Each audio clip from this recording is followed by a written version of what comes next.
Welcome to OneLeg Up, where we discuss how you can deliver the very best customer experience and how you can achieve zero marketing waste.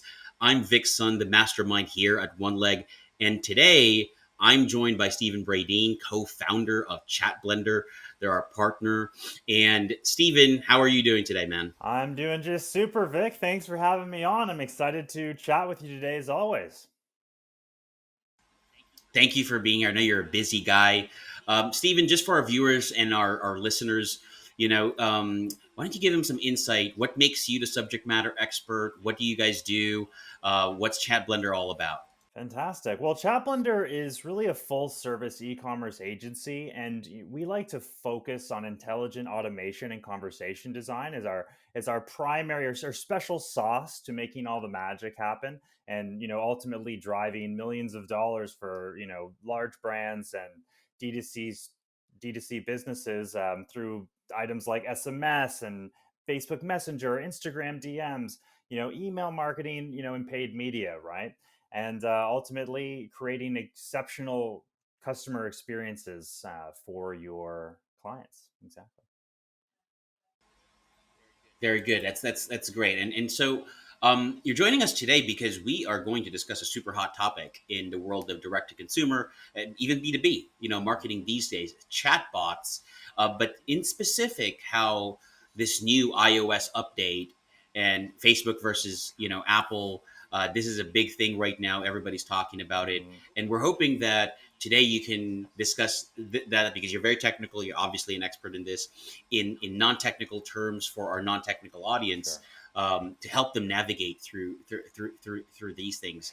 Sure. So you know what makes this an important topic nowadays? Well, some of your audience may be feeling this already without maybe fully understanding why, right? Because it maybe already be impacting your ads and especially more your re-engagement and retargeting ads via Facebook and Instagram in these places. And it really starts with this kind of epic battle of the giants that we're always on the edge of our seats to witness between Facebook Suite and Apple products. So essentially, Apple kind of, these are very smart companies, as you might imagine. Apple realized one day that, hey, we sell phones, we sell products, we don't sell data. We don't earn any money off of our customers' information and personal data. Opposed to Facebook, which is Facebook is an ad machine, right? They make all their money off of the ability to for different businesses to reach their audiences on Facebook. And they do that by having this amazing AI algorithm that allows you to, intelligently segment your audience and serve them ads in concurrence with their actual customer journey. And this happens through, a process of pixeling your audience and being able to kind of track them across their journey. So if they, view one of your video ads for 10 seconds, if they view that ad and then go to your site and add something to their cart and then abandon, right, you can get all this data instantly. And what happens is Apple kind of said, okay, well, you know what, we're going to put our customers data in their hands and we're going to allow them to essentially decide whether they want to opt into this type of tracking or opt out. And what this means is anybody using any app on iOS system or iOS 14, they're going to start getting these little pop-ups. Do you want to be tracked or do you not want to be tracked? And what's going to happen is as people tend to opt out of this type of private to gain more privacy, they'll tend to opt out. That means that all of your Facebook ads are going to lose the ability to track or retarget a lot of your audience. Does that make sense so far? Yeah, and you did it in a very simple way. So it sounds like Facebook being able to track all the data, follow you around.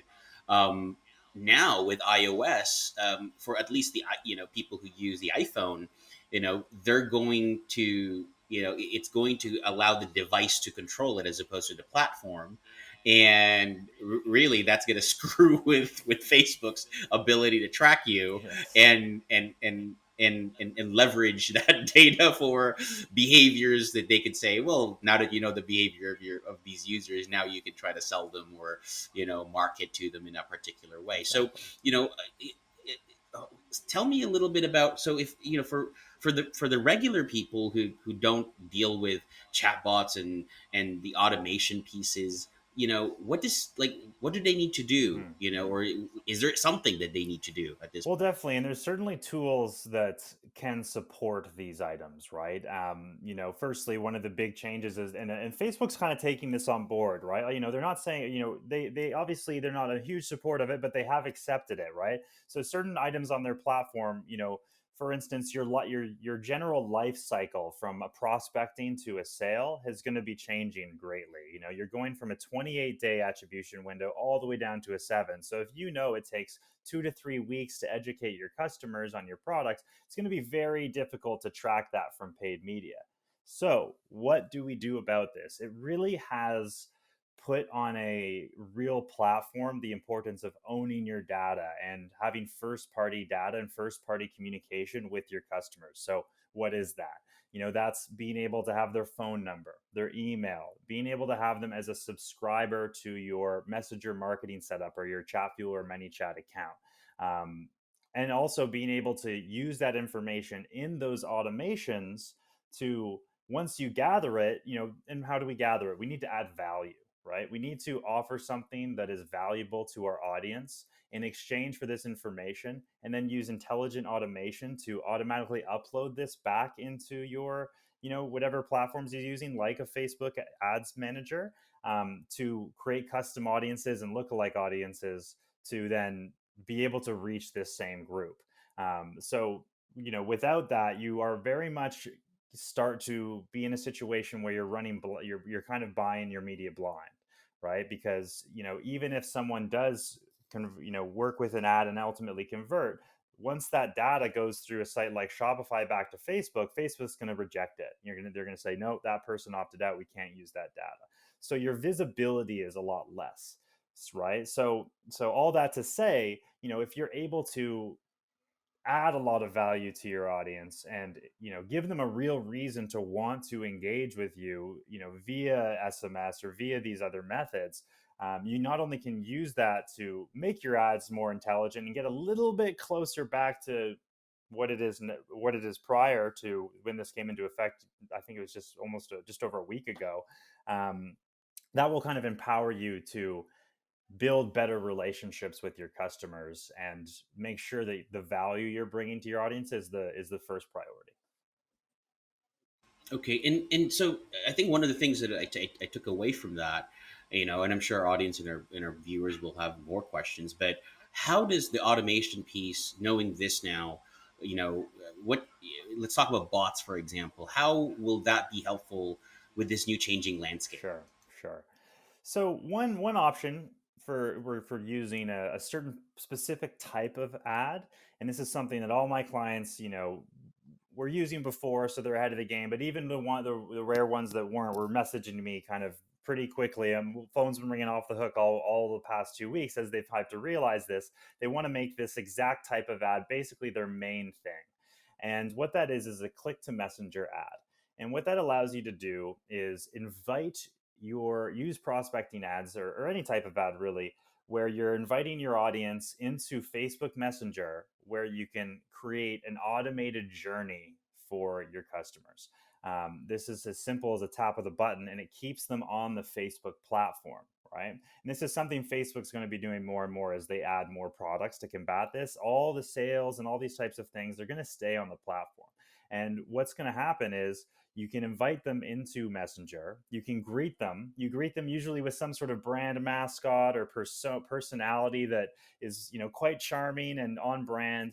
And it allows you to say, okay, we have this great piece of content. We know that if we run some ads toward this piece of content, that we're going to get a really great opt-in percentage and be able to capture emails and phone numbers and permissions to follow up with them on Facebook Messenger. And with that piece, it's super important because from there you can automatically upload all that data back into your Facebook ads. So that allows you not only to make more intelligent, re-engagement decisions and have your ads more power with the data, but then you can put them into more automations that nurture your audience over time. So this comes with lead scoring and the ability to consistently engage with your audience over time in a place where they're already communicating with their friends and their family, and it becomes quite comfortable experience for all of your customers to engage in that way. Does that make sense? Yeah.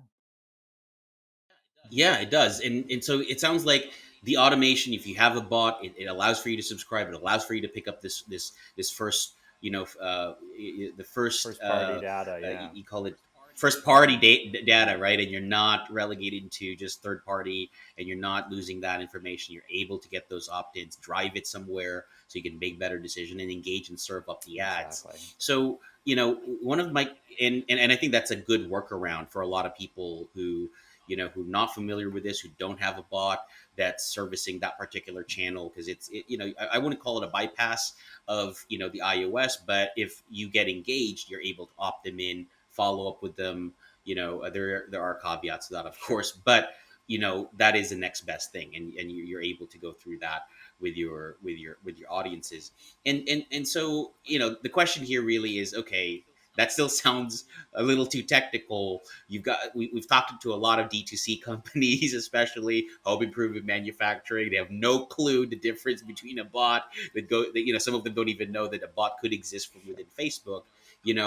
How would you recommend those the people in our audience who are interested in saying that sounds complicated, still complicated. I don't have anybody in house to deal with that. I don't know where to start. How would you suggest that they start on this? If they want to at least dip their toe into water. It's an interesting question, Vic. Obviously, listening to podcasts like these and continuing the conversation is a great start, right? But if you wanted to kind of take next steps, I know that manychat.com has a fantastic blog where you're able to, just take a look at some case studies, understand some of the use cases, right? Whether it's a Facebook comment that can trigger a Facebook message to each of your audience, or whether it's a click to messenger ad where it's in the feed and they're able to just click it and it opens messenger and you start to ask these automated questions. It'd be great to go to that blog and read some of the examples of how it's being done and even experience some for yourself. And I know that if you're listening to this podcast, we'll be able to perhaps provide a couple of examples and links to Vic here, where you guys could just click and maybe get a bit of an experience of what one might expect, because ultimately what you're creating is a pre-guided query where you can ask questions, give answers and feedback, make product recommendations. You can get more reviews. If you want more 5-star reviews, you can intelligently follow up based on fulfillment to get more reviews. If you're working with a marketplace like Amazon, you might want to work with product inserts where you're able to scan a QR code and come over to Messenger to interact with a chat experience. And there's a number of these types of campaigns, from quiz funnels to viral giveaways, that are all very fun and entertaining and ultimately add value for your customers. So, and that's really the trick, is the more you're focused on that, the more you're also able to capture this information for your business to make more intelligent marketing decisions going forward. And kind of the best part of all this is that it's not as if it's kind of more expensive. I know a lot of your audience out there is likely using live chat reps and these types of items. This is the type of automation that works 24/7, 365, that you don't need to kind of pay benefits and these types of things, right? It works while you sleep. So the more you kind of focus on these interactions and making them exceptionally smooth and valuable to your customers, the more you can win in this new privacy, void of privacy world, I guess. Yeah, if that makes sense. Yeah. No, yeah, it does, and we've seen through our partnership, a marketing efficiency ratios or ROAS of 5 to 7x. Some of them have gone to 10x.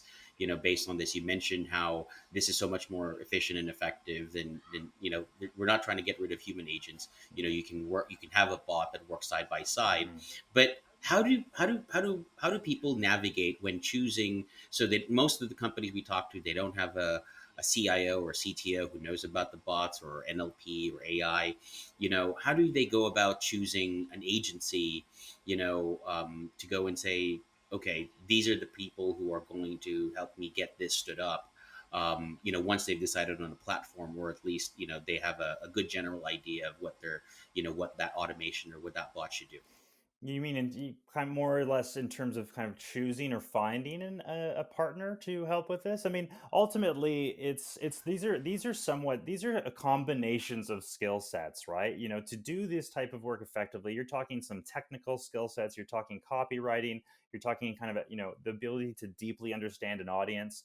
So I don't necessarily think it's something that you're going to kind of hire someone out of school or these types of things. This is moving too quickly for education.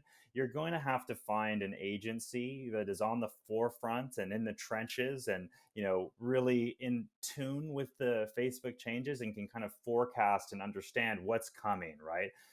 So it's incredibly important to do that. And when you ask these questions, and when you maybe you're googling agencies, or looking for the types of referrals that you could get to improve this for your business, ask the questions that we've talked about. Ask, how are you battling iOS 14? What steps are you taking? What's happened to the attribution windows? How are you using first party data to nurture your audiences? What results have you gained? Right? And with all these changes being incredibly fresh, you're going to be able to see a pretty obvious distinction between the ones in the know and the ones who are lagging behind. That's a great answer. And so the question I think I was thinking about when you were doing this is, typically when a lot of companies, especially with the ones that we've spoken to, they kind of see this as, okay, I have a bot already, it's not doing anything. What do you think is happening there? There's some many companies that we've talked to, they say, oh, I have a bot, it sucks. People hate it. Yes. What do you think? It's terrible. And now you're telling me, Mm, the bots that you guys are going to build are so much better and they're so much more expensive. But right now, the bots that we have, which really are more of chat features, not bots, mm. but they think that they're the bots and they say they're terrible. Nobody wants to use them. So what do you say, or at least how do you guide and help those people understand the difference, or how to upskill Mhm. their, if you want to call it that, their current chat technology. Well, it's a great question because I think the problem is that, and we don't really even use the term bot anymore because the term bot is it's almost false at this point. It's too broad and too general. We call it chat marketing and intelligent conversation design. We're looking at your live chat conversations, we're digging in deep into the data, and we're designing a conversation that your customers can enjoy. What people do now with a standard bot, or in another context anyways, is they think about it as broadcasting, right? Like they're just pushing information toward people. It's like yelling at the wall. That is not what you want to do, right? You want to make sure that your automation is actually asking questions, taking feedback, and has conditional logic that answers the or responds differently and with more specificity to the type of question that's coming in, so that your audience isn't kind of using a virtual assistant. There's three buttons. It's not the answer to their question. You need to have a real focus and outcome in mind for each conversation, and know that the people or your audience or your customers who you're putting through these types of um, flows are the right fit for the outcome, right? So it starts from the beginning, from prospecting all the way through your nurture, and you need to kind of take more of that type of approach. And you might think of it kind of like email marketing, except it's way more engaging and interactive, right? So, you know, if you do try to kind of bring people in from your emails for replies and these types of things, imagine that, but in a way chattier context on social media, not just kind of on your website in a corner where it's not, only dealing with the people with traffic, the traffic coming to your site. It's different. This exists in your social media channels, which is one of the big distinguishing factors, and it gives you the ability to follow up there as well. Oh, one other thing on that, Yeah, to and speak to yeah, the go ahead. difference that I missed there, is you take an omni-channel approach. So it's not like with most bots, you're just on the website and it's just kind of like a window that pops up. This is something that kind of interacts over SMS, email, Instagram, Facebook Messenger, right? So you are able to time out these types of messages so that you're not annoying anybody, right? And that's where people kind of end up banging their head against the wall on a typical or standard, more old school bot per se. Yeah. Yeah, and I've seen that firsthand, just in the last week, where people were like, "Well, look at this. It's supposed to do that, schedule appointments and generate me better conversions." And then I, test it out. And you and I have looked at some of them, and we just go, "They're terrible. I would never engage because you're just trying to push information. You just." What's your name, number, and email? Give me Exactly. your lead info right away, and it's like no one wants There's no that, value and exchange. exactly, and a lot of a lot of business owners, and D2C manufacturing, home improvement, they really aren't that well versed. Many of them don't know that it is an omni-channel approach, and the bot can follow up. Open rates for messages, or when you serve up these ads, are so much higher, up to 80% higher than email, Yes. because you're basically pinging them or nudging them through the platform that they often use. That not everyone wants to go and open your email. Mm-hmm, You know what I mm-hmm. mean? And we've done split tests And with exactly that, right? And we'll do simple split tests where you'll have an email automation or a Facebook message go out, and we'll put it in a hierarchy. So the highest conversion will go out first if that is available to us within the context of this flow. So we'll see something like a Facebook message go out, and it'll actually get over 90, sometimes higher percent open rates. So if you do compare to that to your email marketing, our best email marketing will come out between 40 and 45% open rate. And you might be hearing that thinking, damn, that's high. Right. So we look at that and say, well, we're still getting double on Facebook and we're really good email marketers.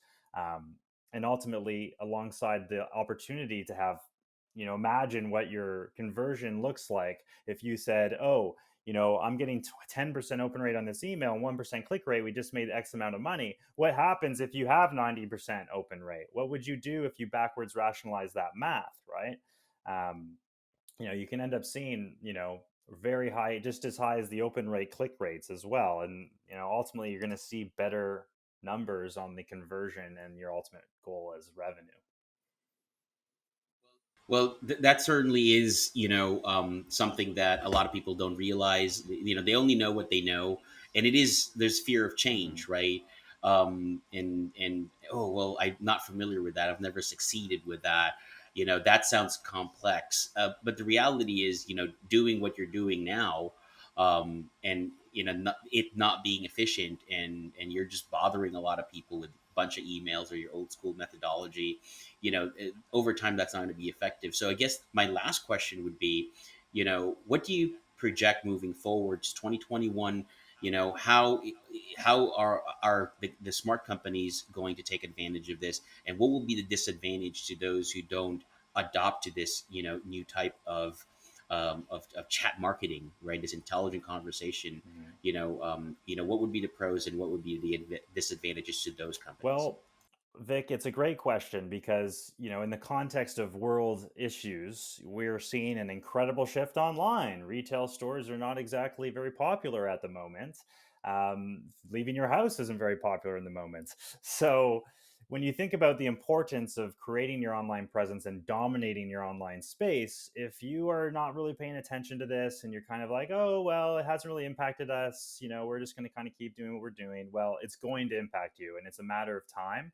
And the opt-outs are all coming, and it's just a week old at this point, but they're going to be on the rise. So if you're not focusing on gathering this first party data now and creating the appropriate value exchange, your digital presence is going to suffer, and that is going to be your most important channel for your business, no matter what. So if your competitors are doing it and you're not, the FOMO is real. It's very real, and that's why the smart marketers and advertisers right now are putting their best foot forward and jumping in with 2 feet on this, because ultimately it's going to make all the difference a year from now.